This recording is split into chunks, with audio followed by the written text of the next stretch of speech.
And then that led to the Supreme Court's refusal to enforce Section 3 of the 14th Amendment to disqualify Donald Trump.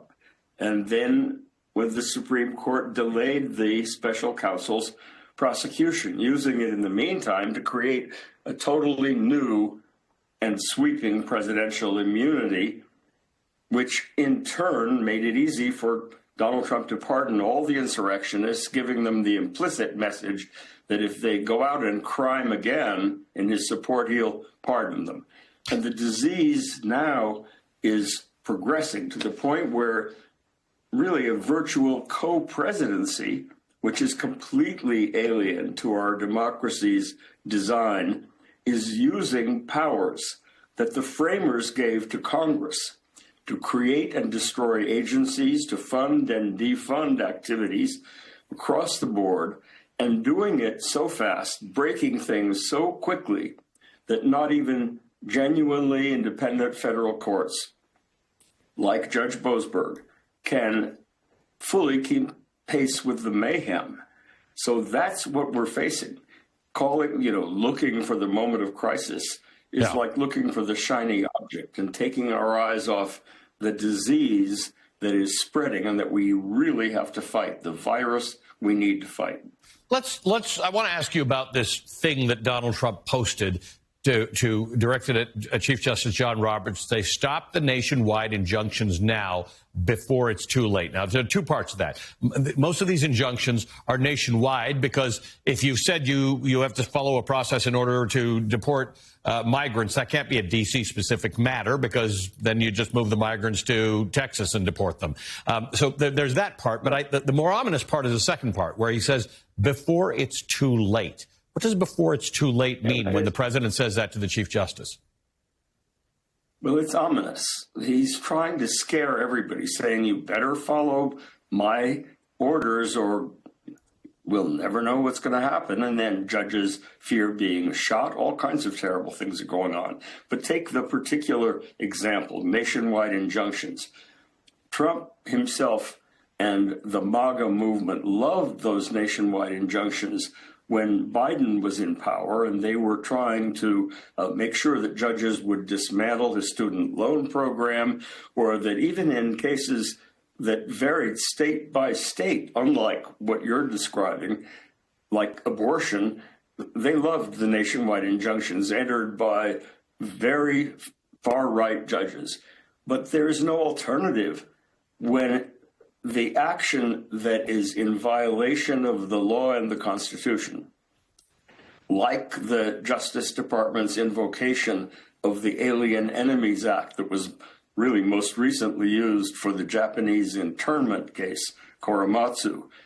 When the administration invokes that act, when it doesn't apply to people who haven't even been determined to be within the group that is supposedly eligible for deportation, you either fly them out of the country and put them beyond reach, or you don't. So Boasberg either had to throw his hands up and say, I can't enforce the law, or he had to say, turn those planes around. That's what he did, and now we're told by Trump, oh no, these nationwide injunctions are terrible. It is hypocritical, it is lawless, and it is a provocation when the Chief Justice rightly says, you can criticize judges all you want, but don't threaten to impeach them and put a target on their backs for doing their job. Yeah, and it's a pretty specific target. He's referred to Judge Boasberg as a radical left lunatic. This is a judge who was appointed first to the bench by George W. Bush. And then to his current role by Barack Obama. In all my reading of him, I don't know where one would find either radical or left or lunatic.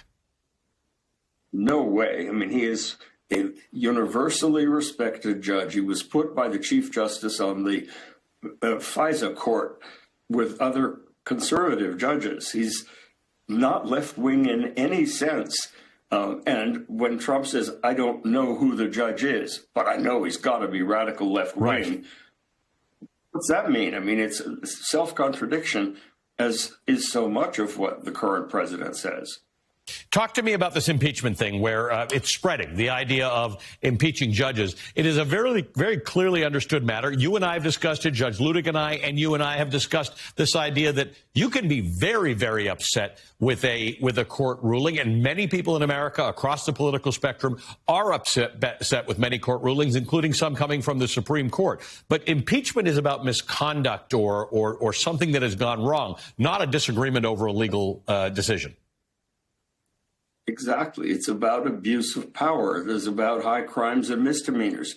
The last time people across the country started misusing the impeachment concept for a judge was when we had billboards all over the country saying impeach Earl Warren over the decision in Brown v. Board of Education. Well, there were some people who disagreed with the decision, but once you start threatening to remove judges because you think they got it wrong in a particular case, however important, the whole idea of an independent judiciary crumbles. One of the pillars of the rule of law that prevents us from becoming a complete dictatorship or an oligarchy or an autocracy of some other kind is the idea that the judiciary is independent. It doesn't always have the last word. You can amend the Constitution if you don't agree with it, as I think we should amend it to get rid of that absolute and sweeping immunity that was given to presidents for committing crimes in office. But you don't threaten to remove the judge. And when you do, and couple it with the kind of provocative, violent rhetoric that we are hearing now, you have things like Judge Salas's son being killed by someone who was trying to shoot her because he didn't agree with her decision. That's not how a country that is based on law and order and self-government can ever survive. And that's why I think the virus that has been spreading ever since the January 6th insurrection has got to be combated with all the tools at our disposal.